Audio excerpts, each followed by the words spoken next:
So my guest today is someone who's very exciting, very special to me, an amazing entrepreneur, Ian Fisher.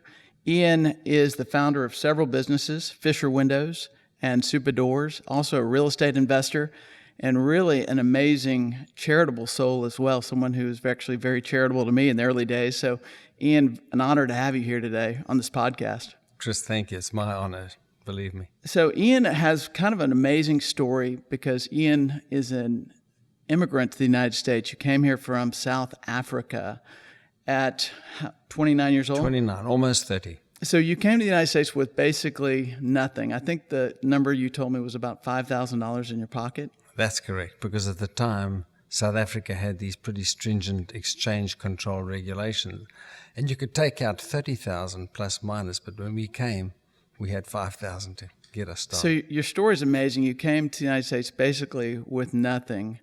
It wasn't an easy transition, being an immigrant to another country. It's kind of an interesting process that you have to actually come to another country, come to another culture, figure it out. You weren't initially going to go to San Antonio. You ended up in San Antonio. You've made your livelihood in San Antonio, but you started out going somewhere else. Tell me that story real quick. So we were actually headed to Los Angeles because, as most South Africans, when you actually want to immigrate, you look for an opportunity, someone that will give you a job and sponsor you. And I had a sponsor that was going to help me in Los Angeles. And we planned that for about 18 months or 2 years. And how old were you? And we were 29 when we landed there, 29, almost 30. And you had how many children? 3 kids, 2 kids at the time. Lauren was 6 and Daniela was 3. And the venture that we had planned for 2 years fell apart before the luggage came off the carousel. So we had actually visited San Antonio 9 months before that because we had been in Miami, missed a flight to LA, and ended up spending the weekend in San Antonio and met some very nice friends, aside from the couple that we knew there already. And so when things fell apart in LA, we spent 6 weeks, looked around, got a feel for the place, and just decided, you know what, it's time to go to Texas. Everyone seemed delightful and friendly in Texas. LA was a big place, and I thought San Antonio, Texas just seemed more like a good fit for me. And so that was about 40 years ago almost. That was exactly right, in October of 79. So you also, growing up in South Africa, talk to me a little bit about that. Your dad was Aaron, and you had you have a brother, Dave, who you've been in business with for a long, long time. You're twins. Right. And that's kind of your secret weapon, is you have a twin brother that is an identical twin brother that Right. is different than you in a lot of ways, right? So when you were growing up, your dad had the whole dynamic of being a twin. First of all, I don't understand 100%. Only twins understand the twin dynamic. Tell me a little bit about your dad and how he dealt with 2 twins that were big personalities, right? And how did he treat you differently? How did he take you aside and spend time with you guys? Well, strangely, our dad, although we both learned a lot from him, it was in a very unusual way because he was not much of a talker. He was a child that arrived in South Africa at age 4. His parents actually left Lithuania when the Russians were having their pogroms against the Jewish families, and so they decided to get out while they could, and his parents took a ship ended up stopping in Palestine, where he was born. So they missed their ongoing ship to South Africa. Wow. And then they got on another ship 2 years later, and he ended up in South Africa. And so he was a child who grew up in the Depression. When he finished school, you had this depression, the Great Depression in 1929. Yeah, so did my dad. And so he was not much of a talker, and we learned most of what we learned from him by osmosis and by watching, and really didn't comprehend what we were learning until many years later. So did he teach you about the business that you ended up getting in, which was the lumber and the window business? Was he in that business? Is that how you learned how to get in the lumber business? 'Cause your business is not an easy business. No, and we ended up in that business quite serendipitously because Dave went to the first time Dave and I were ever split as twins, and we went through high school, played on the same team, same class all our lives. He ended up in the Army for a year. I ended up in the Air Force for a year. That was compulsory in South Africa.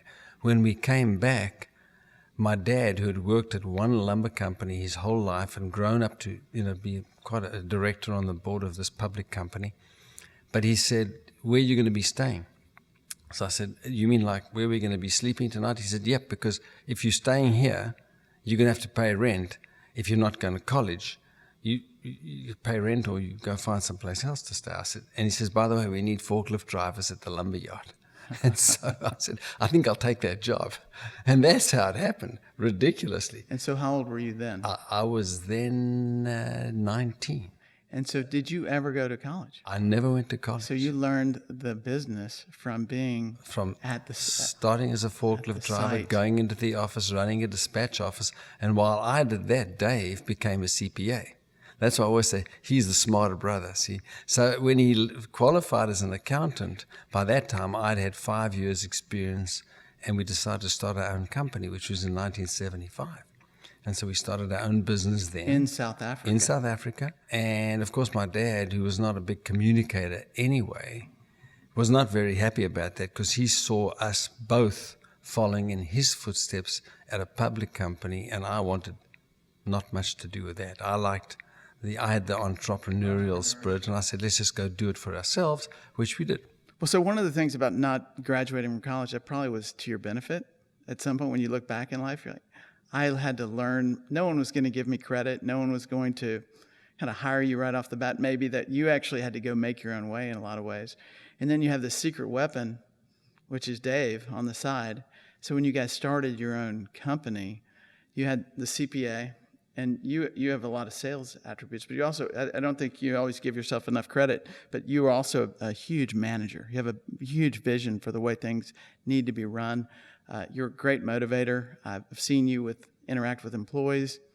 It's always out of kindness. There's always kind of a motivational skill set that you have. Tell me about that, the influence of having a brother who has skill sets in certain places and you have skill sets. There's obviously a mesh, though, between the two. How does that work? Well, it's a good point, Chris, because we were so much alike that we actually had to not clone ourselves and try not to be the same. So as a CPA, he ran the books and everything and watched some of the operations. I ran the rest of the operation and all the sales. And then after 3 or 4 years, when we saw South Africa was going in a direction we didn't like, I said, Dave, since we're twins, why don't you learn my skills as a sales guy? Let's hire an accountant to take your place and you be me. Because at that time, when you left South Africa, people kind of saw you as a traitor, like, where are you going? And why aren't you hanging in for the long term here? And so we said we're doing some business overseas, import, export. And I said, I'm going for 6 months to try it out and then I'll come back. But Dave stepped into my role and did a terrific job. So he then got all the sales experience and took over that part of the business while I came to the States and started all over again, which was in end of 79, beginning of 80. So we opened up our business in May of 80 in San Antonio. And our idea was that Dave would sell that company when he could, which he ended up doing in 84. And then he joined me in 86. So we got back together again and then built from there. Once again, me primarily sales and part of the operation, and he all the back office and the CPA and the accounting. Did you guys ever sit down and do a job description where you actually had line items like, you're supposed to do this, this is some people do that. So it's absolutely so funny that you asked that, because Dave is very good at doing, corporate structures and, organization charts and things like that, and listing all the different duties. And usually yourself, you're the one who needs it the most, right? Some kind of structure. For sure. Did he do that for himself and for you? He did. And, one of the mistakes I think we made is we both tried to do too much of too many things over the years, because we are enormously energetic guys.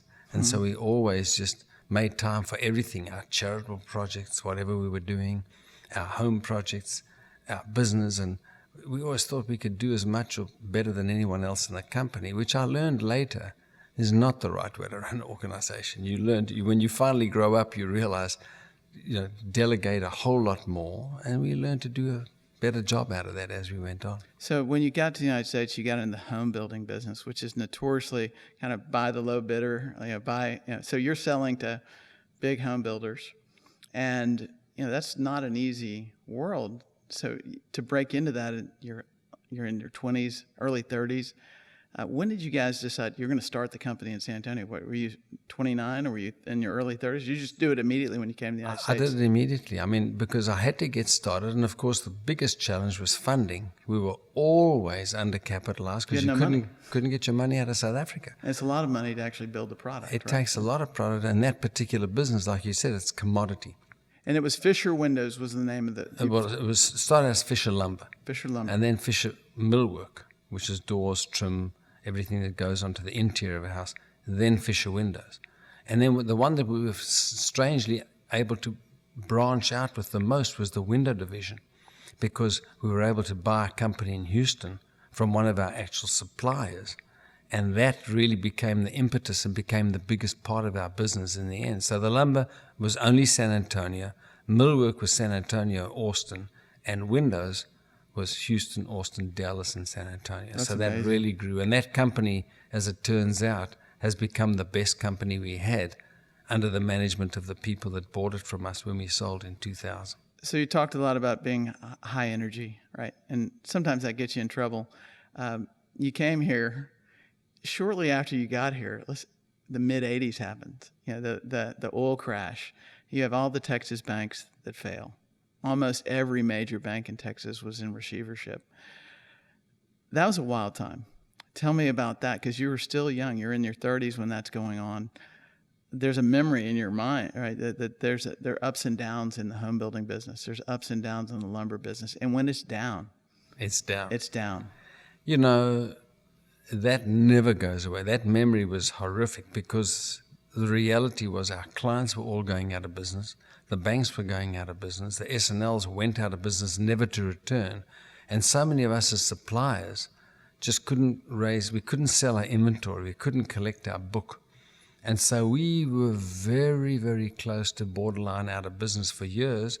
And then our banks were taken over by the RTC, and our loan was classified. And we worked with the RTC as our bankers for 4 years, managed to make it through. It's a much longer story than we've got time for today. But we, many years, didn't know if we were going to make it month to month. And that was not uncommon in Texas for not any uncommon. industry. No, for I any mean, business. most businesses just struggled. If you just talked around to our generation of small businesses, a lot of them struggled through the 80s.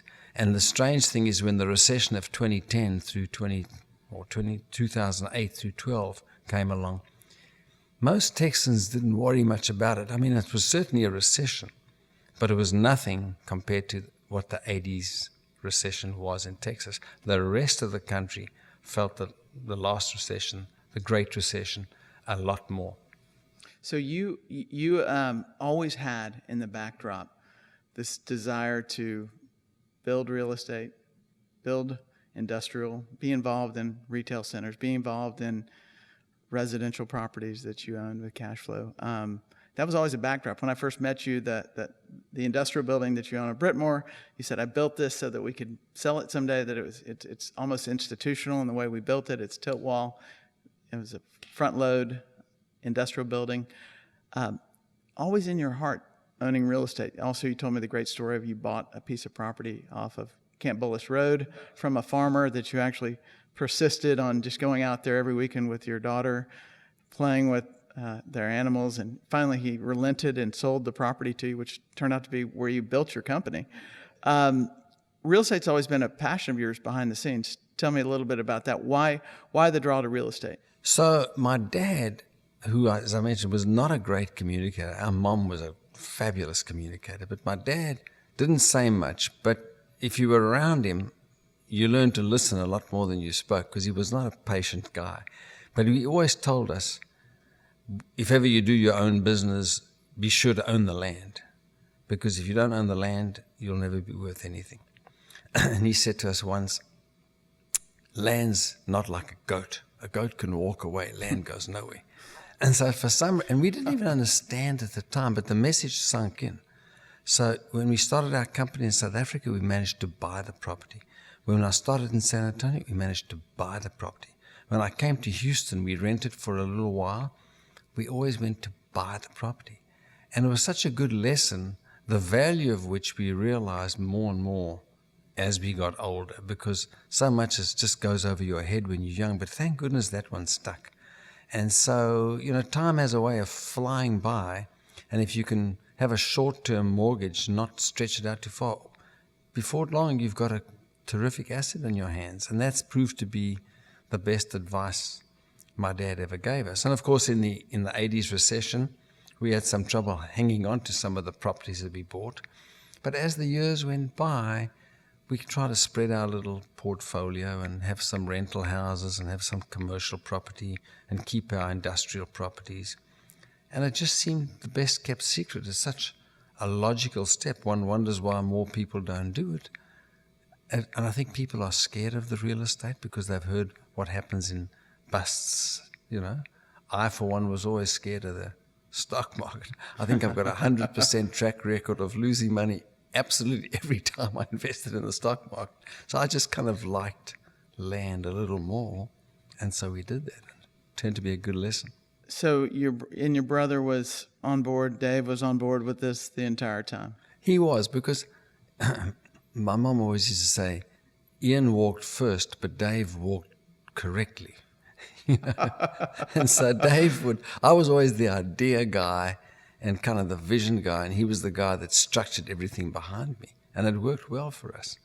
So I was very fortunate to have him, and it's much the same now. I mean, I'm just forging ahead with some of the deals we're going forward with, and he just manages them and structures them behind us. One other thing that I love about you that I just think is one of the coolest things is that you get up early in the morning. You said you got up at 3 o'clock this morning to come to be a part of this. Thank you again for that. That's awesome. So you get up early. You don't require a lot of sleep, but it doesn't seem to me. But the first time I met you, you would come to Houston first thing in the morning. So you'd get up at 4, come to Houston, have a 6 o'clock, 7 o'clock meeting, and you would then go. You'd be in Austin for another meeting in the afternoon. You almost seem to have boundless energy. So tell me a little bit about that. How do you keep that energy, that stamina up? Is there something that you do the night before where you really just kind of you line out your day and you say, tomorrow I'm gonna? How do you keep that energy going? Because you still have it. You have lots of things going on right now. So how do you keep that energy up? Chris, I think it's just, number one, fortunate to have the genes of my mom, who was pretty much the same kind of way. My dad was much more structured. He slept until 7 in the morning and went to work at 8:30 like sensible human beings do. We were always early people. Dave and I we were very involved in sports, and we were always training at 4 o'clock in the morning or swimming in the morning. So this started early. This started in our school years. So also when you're in the lumber business, that you have to load the trucks first thing in the morning. They have to be on site when the crews show up. So that you have to be ahead of the crews. So, right. So 5 o'clock morning starts are normal in the business. Normal in the business, but ours was kind of abnormal. Most people start at 6 o'clock and 6:37, and it became a terrific go-to lumber yard. Our lumber yard did, because people knew they could call at 5 o'clock and they could place orders or talk about issues. And so we were always communicating with our people, and we just morning people. I just don't need much sleep, I'm fortunate. I'm trying to actually sleep more because I'm told it's not healthy, to have as little sleep as we do, but I'm never tired. So you're a great teacher. You taught me quite a bit. I actually written about you in my book quite a bit, but you're also a learner. You love to learn. And some of the things that talk to me about the humility of a CEO who founds his own company, that you realize, I don't know everything. Because early on, you don't act like you know everything, which I think is much more powerful than acting like you know everything. Where did you get that just the insatiable desire to continue to learn about things? That's one of your attributes. I was very fortunate to have a high school teacher when the final bell of 12th grade rang and everyone ran for the exits to head out. And George Hatfield, who happened to be our geography teacher, said, "Boys, boys, boys, boys." And 3 or 4 of us stopped to listen to what he had to say. And he said, "Remember, this is where you start learning in life, not where you end learning in life." And I think that's probably the best thing I ever learned in high school, because it really sunk in. Right. And so, not going to college, I started reading as much as I could and trying to learn every year, every day, every month. about new things, and we've traveled extensively. And so that's just been a passion, whether it's languages or about business. And as I've grown older, I've realized how little one knows and how much one needs mentors and new experiences and to share interests and to recognize that even if you think you're doing the right thing, there's so many times that you realize years later that you're doing the wrong thing. And I've had my share of that plenty. So I think that's where it came from. You've also been very generous to charity, the JCC, the new campus, the Barshop campus. Yeah. Also very involved in some other things. You also have gotten involved in Texas State University. You've actually gone and helped some of the kids up there, given some motivational speeches. You like to give. Tell me, there's an old adage that when you give, you receive 10 times. You do. There's no question about that. And, you know, I was on many boards in the Jewish community and the non-Jewish community in San Antonio, the Library Foundation. I just enjoyed that, and I loved the networking and meeting new people, and I always thought it was just a sensible getaway from your day-to-day routine. The campus project was a terrific opportunity for me because the Jewish community really was broken up into 4 or 5 small agencies, and they were all burgeoning at the seams, and I just had this vision. Somebody needed to bring them together. Right, and I had this vision to buy one big piece of land, put everyone in that community. So, you know, once again, that's a long story, but it was for 8 years. And I arranged the purchase of the land, the construction project, the capital campaign, the actual... Ultimately, you get much back. You get so much back. I mean, it was the most fulfilling experience of my life around, obviously, family and building up your own business, but it was an enormously rewarding project, as are all of these type of projects when you get involved with Texas State, for instance. I got involved in that through Sam Barshop, one of the founders of La Quinta, who endowed the chair there, and he had a group of people go and speak to the business school, and I ended up going back for 10 or 12 years, twice a year, to speak to students. Because a lot of these students need some kind of direction, and especially from somebody that didn't start out with college degrees and everything, because a lot of them need to know that it doesn't take only that. So one thing that if you were to give a message to people who didn't graduate from college, especially, I think nowadays it's a much more equal playing field for someone who didn't graduate from college, but you've got a lot of famous people who didn't graduate from college that we all could name the names of, but if you were to say, don't sell against yourself. I mean, what would you say to someone who didn't graduate from college, didn't go to college? They have just as much of a chance as anyone else, if not more. Absolutely. I think the message that, in fact, I used to deliver to the kids is there's few simple points in life. You know, number one, you have to have good manners. You have to have people skills. You have to work terrifically hard. You have to enjoy what you're doing, and you have to apply common sense. And if you can put those basics into practice every day, you'd be amazed how many people want to deal with you just for those reasons. This is the most amazing country in the world, and I think the most welcoming country in the world, and people will give everybody an opportunity if they just apply those simple, structured, non-college type values, which hopefully you learned from your parents. And if you did, and were fortunate enough to, and you applied them, the rest comes along, provided you learn the business of your business or whatever you go into. Apply the rest. You can make it through. And you've been so generous with your time today. It's been such a blast to be with you. You are an inspiration not only to me, but to so many others now with this podcast. Really happy to have you on. Thanks for coming today. Thank you very much for the opportunity. Really appreciate it.